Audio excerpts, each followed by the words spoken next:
नमस्ते इंदौर। तो दोस्तों, हाजिर हूं मैं आपके इस दिलचस्प सफर का साथी दीपक आचार्य एक नई वीडियो के साथ आपके अपने चैनल हिस्टोरिकल जिन पर। तो चलिए बिना समय गवाए जल्दी से शुरू करते हैं आज के इस वीडियो को, जिसे माता अहिल्याबाई को नमन करते हुए अंत तक जरूर देखिएगा।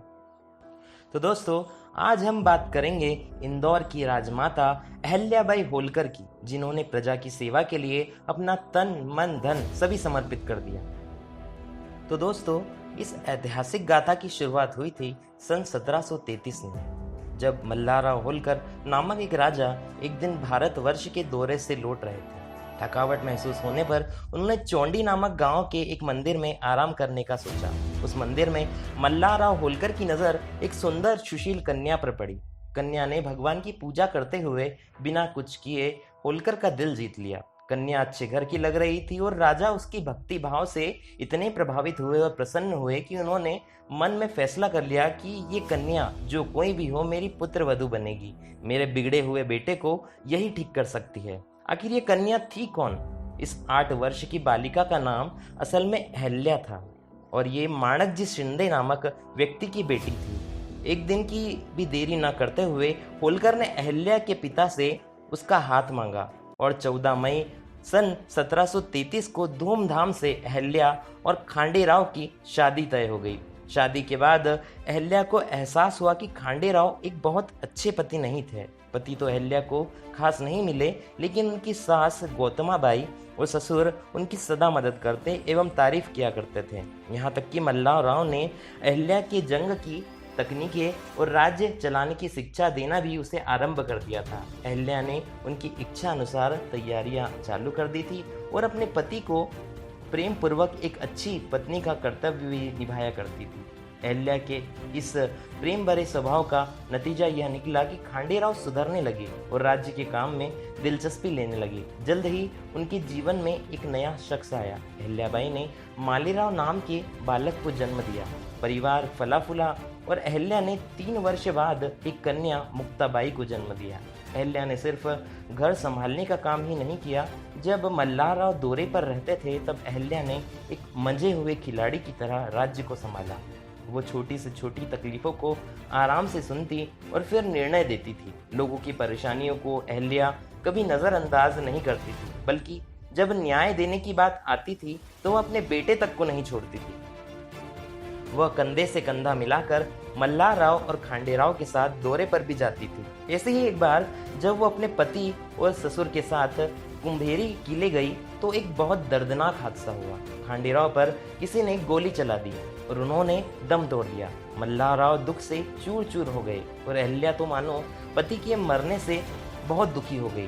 पहले तो उन्होंने अपने पति के साथ सती होने का निर्णय लिया था, पर मल्हारराव ने समझाया तब उन्होंने अपना निर्णय बदल लिया और कहा कि पिताजी, मैंने सती न होने का फैसला किया है।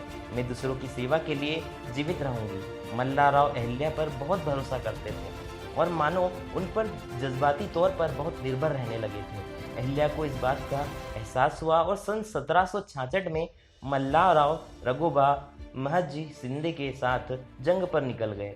राघोबा पानीपत की लड़ाई में खोई हुई इज्जत वापस पाना चाहते थे। अब हुआ यूं कि इस घर से दूर मल्हारराव होलकर उस समय बीमार पड़ गए और उनकी मृत्यु हो गई। अहल्या को इस बात से बहुत धक्का लगा। एक मौत के सदमे से वह ऊपर उठ ही रही थी कि उनके बेटे मालेराव, जो पागलपन की वजह से वक्त से पहले ही चल बसे। बेचारी अहल्या, उस पर तो जैसे मुसीबतों का पहाड़ ही टूट पड़ा। पति, ससुर और बेटे की मौत के बाद होलकर राज्य की सारी जिम्मेदारियां अहल्याबाई पर आ गई थी और ऐसे मौके पे राघोबा ने होलकर राज्य में आक्रमण करने का सोचा। बस फिर क्या था, उसने अपनी सेना को आदेश दे दिया कि 5000 की फौज के साथ हम आज ही आक्रमण के लिए निकलेंगे। वहां इंदौर में अहल्याबाई के एक खास मंत्री ने उन्हें बताया कि राघोबा एक बड़ी सी सेना के लिए इंदौर पे हमला करने के लिए बढ़ रहा है और शिप्रा नदी तक पहुंच चुका है। मामला मुश्किल था। ऐसे समय में अहल्याबाई ने तुकोजी से मिलकर उन्हें सेना तैयार करने का आदेश दिया। उन्होंने पुणे के माधवराव पेशवा को संदेश भिजवाया और राघोबा की हरकत के बारे में बताया। माधवराव ने पुनः संदेश भिजवाया और कहा कि हम राघोबा की इस हरकत से बिल्कुल सहमत नहीं हैं। आपके रास्ते में जो आए आप उसे ज़रूर सजा दें। अहिल्याबाई को इस समर्थन से हौसला मिला और उसके ठीक बाद तुकोजी सेना को लेकर राघोबा का सामना करने निकल पड़े। वो इस पार थे और राघोबा की सेना शिप्रा नदी के उस पार। कहानी ने इस समय एक दिलचस्प मोड़ लिया।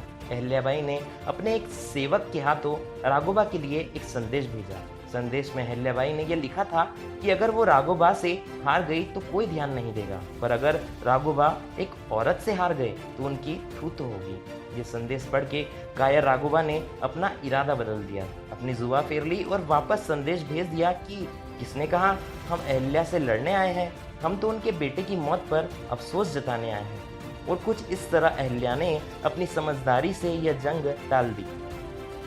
सन 1766 में अहिल्याबाई अपनी राजधानी इंदौर से महेश्वर ले गई। वहाँ उन्होंने बहुत से मंदिर बनवाए, संस्कृत स्कूल खुलवाए और महेश्वरी साड़ियों की कला को नया जन्म दिया। वैसे तो सब कुछ ठीक चल रहा था, लेकिन चोरों डकैतों ने राज्य में लोगों की नाक में दम कर रखा था।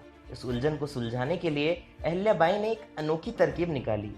उन्होंने राज्य में यह बात फैला दी कि जो कोई डकैतों और चोरों का खात्मा करेगा उससे वो अपनी बेटी मुक्ता का ब्याह करेगी। यह तरकीब खूब अच्छे तरीके से चली। एक जवान यशवंतराव फांसे ने डकैतों को खत्म करने का बीड़ा उठाया और वह सफल भी रहा। गरीब लेकिन निडर यशवंतराव से अहिल्या ने अपनी बेटी की शादी करवा दी। अहिल्याबाई के बारे में एक और चीज बहुत मशहूर थी, वो बिना मैदान में जाए और बिना लड़ाई के ही जंग जीत लिया करती थी। और उन्होंने यह काम एक बार नहीं कई बार किया। पहले तो राघोबा को उल्टे पांव लौटा दिया और फिर चंद्रवत राजा से शांति खरीद ली 31 नगर देकर। इतना कुछ लेने के बाद भी चंद्रवत राजाओं को चैन नहीं आया। उन्होंने लोगों को सताना बंद नहीं किया। आखिरकार अहिल्याबाई को अपनी सेना के साथ उनका सामना करना पड़ा। छोटी सी सेना के सहारे उन्होंने दुश्मन को चारों खाने चित कर दिया।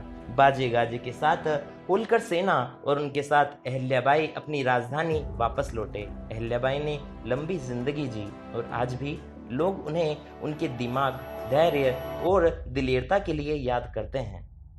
तो दोस्तों, यह थी इंदौर की राजमाता और मालवा साम्राज्य की रानी की इतिहास गाथा। तो कमेंट्स करके ज़रूर बताइएगा कि कैसा लगा ये वीडियो, और मिलेंगे अगली बार एक नए हिस्टोरिकल सफ़र के साथ। तब तक के लिए नमस्ते इंदौर।